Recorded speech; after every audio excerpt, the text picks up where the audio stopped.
So, God, so sticky. Another thing you can do is, if you need to have a zip wall up for an extended period of time, or there's going to be a lot of air whipping back and forth, like here I've got 8 elevators moving up and down. They don't open on this floor, but as they move past, air pushes in and out. So that's going to cause this effect, pushing on the zip wall, the bigger span you have, the more it's going to try to whip it back and forth and pull it away. So what you can do to alleviate this is start with painter's tape. You're going to hate yourself later if you don't use painter's tape. But depending on how tall your zip wall is, will determine how much you need to space these out. But here we got about 9 feet, so I'm just going to go 2 spaces. So it'll be about every 3 feet, roughly. I'm going to go right there, and right here. The reason you want painter's tape for this is because since we're going to use the duct tape next, that duct tape's residue is going to stick on here, and you're going to be cleaning that residue off later, and that's not fun. And if you don't clean the residue off, well, next time you try to slide the poles, they're going to get stuck on that residue, and you're going to become kind of jokey. Now, it's best to do 2 rows of the painter's tape to give yourself some room to play with.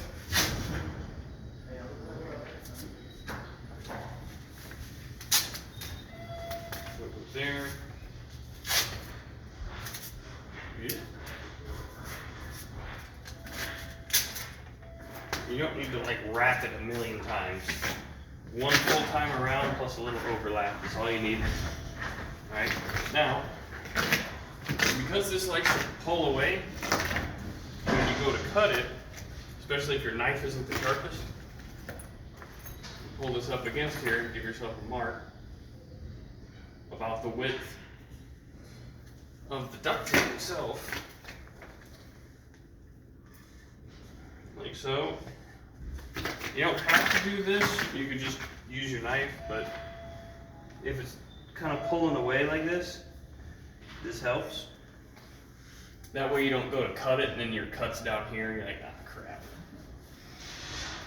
Ask me how I know. I've done this enough times. There we go. Oops, that does not go down there. Alright, I don't know why I'm holding that right now. Here we go. And just give yourself a little slice. There we go.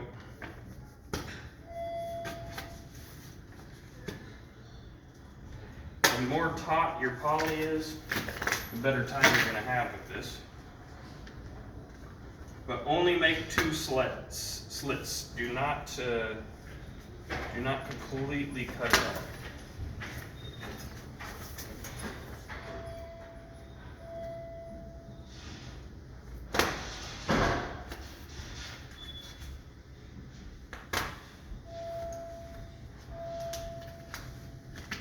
There we go. There are 4 slits. Now get yourself a piece of duct tape. About enough to go around the pole completely with just a little bit of overlap. And carefully use your finger and kind of spread this out like so. But bring your tape in through the slot around the back side of the poly, like so. Pull it up against your pole. I went a little bigger than necessary here. But there you go. Do that 4 times. Let's do it again. A much smaller of a piece here. Alright, right there. Nice and controlled. Bring it against the pole.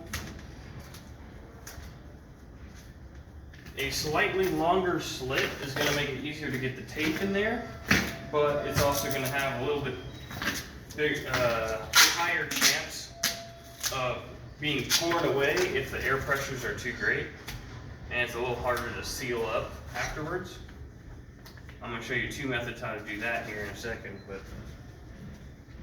oh, come on. Using gloves while doing this is not exactly as easy as if I was barehanded, but and the tape sometimes gets caught. Oh. See, sometimes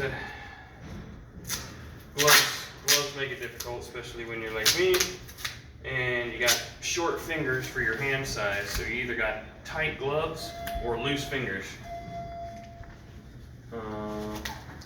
There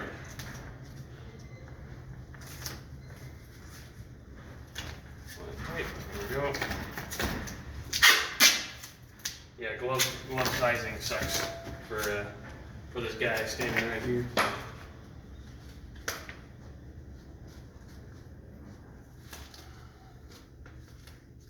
Oh crap! Lost it. Oh no! Pull all the way through. Get back here. There we go.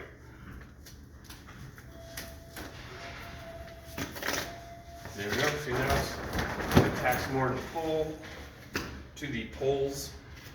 Now, there's two ways you can go about sealing up your cuts.